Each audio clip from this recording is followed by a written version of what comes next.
Take की दुनिया में आजकल एक नाम बहुत गूंज रहा है, एंथ्रोपिक का मिथॉस एआई मॉडल। इसकी क्षमताएं सच में दिमाग हिला देने वाली हैं।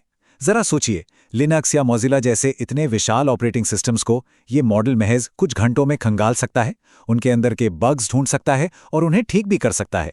सुनने में एकदम जादू लगता है ना? लेकिन यहीं से शुरू होता है एक बहुत ही गंभीर सवाल। क्या होगा अगर ये अविश्वसनीय ताकत हैकर्स और गलत इरादे वाले लोगों के हाथ लग जाए?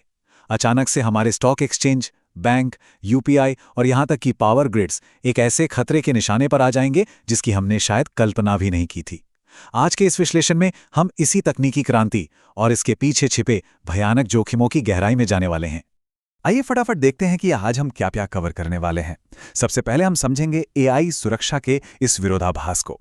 फिर बात करेंगे कि कैसे साइबर हमलों की स्पीड में एक भयानक उछाल आया है, कौन से सेक्टर सबसे ज्यादा खतरे में हैं, हमें अपनी माइंडसेट में क्या बदलाव करने होंगे और अंत में कैसे हम एआई का मुकाबला खुद एआई से कर सकते हैं। तो चलिए बिना किसी देरी के शुरू करते हैं।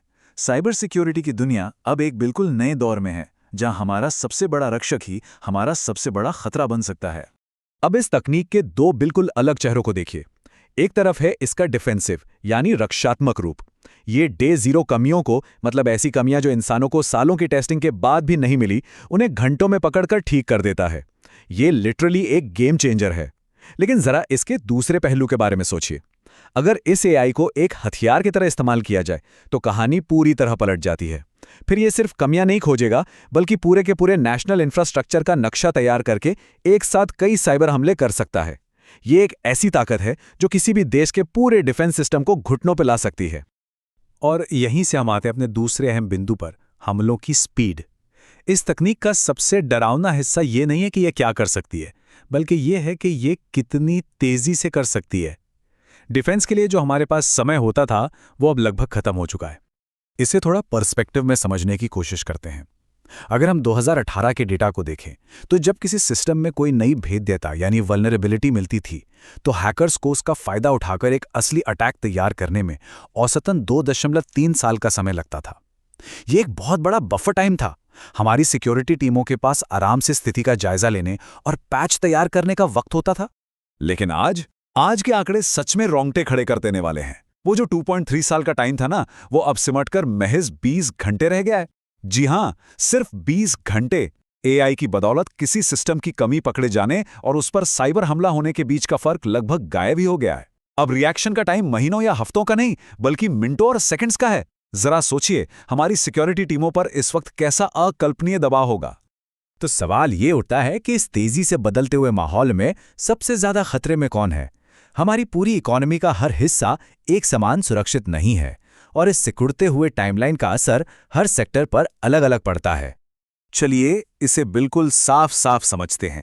बैंकिंग और फाइनेंस सेक्टर यानी बीएफएसआई इस तूफान के लिए फिर भी काफी हद तक तैयार है। क्यों? क्योंकि वहां पिछले 10 सालों से बहुत ही सख्त नियम लागू हैं और उनकी टेक कमिटीज काफी एक्टिव रहती हैं। लेकिन असली टेंशन वाली बात है हमारे power grids, telecom, nuclear energy और एयरलाइन जैसे सेक्टर्स। ये सेक्टर्स बहुत हद तक बाहर से आए विदेशी हार्डवेयर और सॉफ्टवेयर पर निर्भर हैं, जिनका सोर्स कोड अक्सर बंद और अपारदर्शी होता है। अब सीधी सी बात है, जब आप देख ही नहीं सकते कि उस टेक्नोलॉजी के अंदर चल क्या रहा है, तो इन बिजली की रफ्तार वाले एआई हमलों से बचाव करना लगभग नामुमकिन हो जाता है। इन हालात को देखकर एक बात तो साफ है कि हमारे सुरक्षा के जो पुराने और पारंपरिक तरीके थे, वो अब बिल्कुल काम नहीं आने वाले। अगर हमें इस नए मॉडर्न युग में सरवाइव करना है, तो हमें अपनी सोच, अपनी मानसिकता को पूरी तरह से बदलना होगा। साइबर एक्सपर्ट्स इस सिचुएशन को बड़ी ही सटीक उपमा से समझाते हैं। उनका कहना है कि हम तलवारों से एक लेजर युद्ध लड़ रहे हैं, और ये बात 100% की सच है। आज के जो एआई ड्रिवन अटैक्स हैं, वो एकदम लेजर हथियारों की तरह तेज और अचूक हैं। दूसरी तरफ हमारे जो आज के सिक्योरिटी टूल्स और पैचिंग की नीतियां हैं, वो उन पुरानी और कुंद तलवारों जैसी हैं। पुराने तरीके अब इस स्केल के हमलों का नहीं रोक सकते। ये लड़ाई पूरी तरह से एक तरफा हो चुकी है। इसीलिए अब हमें अपने सुरक्षा के असली लक्ष्य को फिर से डिफाइन करना होगा। पहले हमारा गोल क्या होता था? परफेक्शन, मतलब किसी भी तरह की हैकिंग को 100% रोकना और सिस्टम को एकदम किले की तरह पैक कर देना। लेकिन आज के दौर में ये परफेक्शन सिर्फ एक भ्रम है। अब नया गोल होना चाहिए रेजिलियंस, यानी लचीलापन। हमें अब ये मानकर ही चलना होगा कि सिस्टम में सेंध लगेगी, हैकर्स अंदर घुसेंगे। तो असली जीत इसमें नहीं है कि कोई अंदर ना आ पाए, बल्कि जीत इसमें है कि जब कोई भयंकर साइबर हमला चल भी रहा हो, तब भी हमारे सबसे क्रिटिकल सिस्टम्स काम करते रहें, वो पूरी तरह से ठप ना पड़े। ये एक बहुत बड़ा पैराडाइम शिफ्ट है। अब जाहिर सी बात है, अगर हमले एडवांस्ड एआई कर रहा है तो बचाव भी उसी लेवल की तकनीक से करना होगा। तो चलिए डिफेंस के इस ब्लूप्रिंट और इसमें लगने वाले खर्चों पर नजर डालते हैं। सबसे पहले तो हमें इस फाइनेंशियल रियलिटी को एक्सेप्ट करना होगा कि शॉर्ट टर्म में सिक्योरिटी का खर्च बहुत तेजी से बढ़ने वाला है। अगर हम आज के बैंकिंग सेक्टर को एक बेंचमार्क माने, तो वहां कुल ऑपरेशनल खर्चे का 10% सिर्फ टेक पर जाता है, और उस 10% का भी 10% हिस्सा सीधे सीधे साइबर सिक्योरिटी पर खर्च होता है। आने वाले समय में बाकी सारे क्रिटिकल सेक्टर्स को भी इसी स्केल पर या शायद इससे भी ज़्यादा इन्वेस्ट करना ही पड़ेगा, क्योंकि इन नए एआई डिफेंस सिस्टम्स को खरीदने और लागू करने में एक बहुत बड़ा निवेश चाहिए। और बात सिर्फ पैसों की नहीं, एक्शन की भी है। एक्सपर्ट्स अब बहुत ही तेजी से कुछ टेक्निकल कदम उठाने की मांग कर रहे हैं। पहला स्टेप है एआई ड्रिवन रैपिड पैचिंग। इंसानों के जरिए मैनुअली कमियों को ढूंढने और ठीक करने का जमाना अब जा चुका है। दूसरा स्टेप, हमें ऑटोनोमस यानी अपने आप काम करने वाले डिफेंसिव एआई मॉडल्स तैनात करने होंगे। ऐसे मॉडल्स जो बिना किसी इंसान के निर्देश का इंतजार किए हमलों को तुरंत पहचाने और उसी सेकंड रिएक्ट करें। और तीसरा, सबसे जरूरी स्टेप, हमें अपने सिस्टम आर्किटेक्चर में व्हाइट बॉक्स क्रिप्टोग्राफी और माइक्रो सेगमेंटेशन जैसी एडवांस टेक्निक्स जोड़नी होंगी, ताकि अगर कोई अटैकर किसी तरह सिस्टम के एक हिस्से में घुस भी जाए तो वो पूरे के पूरे नेटवर्क को तबाह ना कर सके। बचाव की एक और बहुत ही सॉलिड रणनीति उस तकनीक के नेचर में ही छुपी है जिसे हम इस्तेमाल करते हैं। जरा भारत के डिजिटल पब्लिक इंफ्रास्ट्रक्चर को देखिए, जैसे कि हमारा यूपीआई। इसने मुख्य रूप से ओपन सोर्स तकनीक का रास्ता चुना है। जब हम विदेशी और क्लोज सोर्स सिस्टम्स पर डिपेंड होते हैं तो पूरा कंट्रोल बाहर की कंपनियों के हाथ में होता है। लेकिन ओपन सोर्स टेक्नोलॉजी हमें एक बहुत ही जरूरी पावर देती है, ट्रांसपेरेंसी की पावर।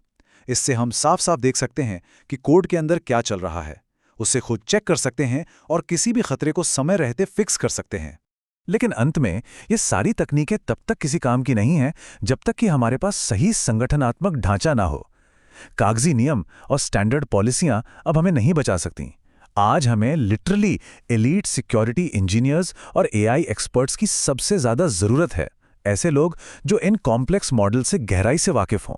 इसके अलावा कंपनी के टॉप बोर्ड लेवल्स को खुद इस टेक्निकल सिक्योरिटी की जिम्मेदारी लेनी होगी। और सबसे बड़ी बात, इंडस्ट्रीज को आपस में मिलकर काम करना होगा। जिस तरह टॉप लेवल के बैंक्स आपस में खतरे की जानकारी शेयर करते हैं, वैसी ही इंडस्ट्री वाइड पार्टनरशिप आज के वक्त की सबसे बड़ी जरूरत है। तो इस पूरे विश्लेषण के जरिए इन सब चीजों को समझने के बाद एक बहुत ही प्रोवोकेटिव सवाल हमारे सामने आता है।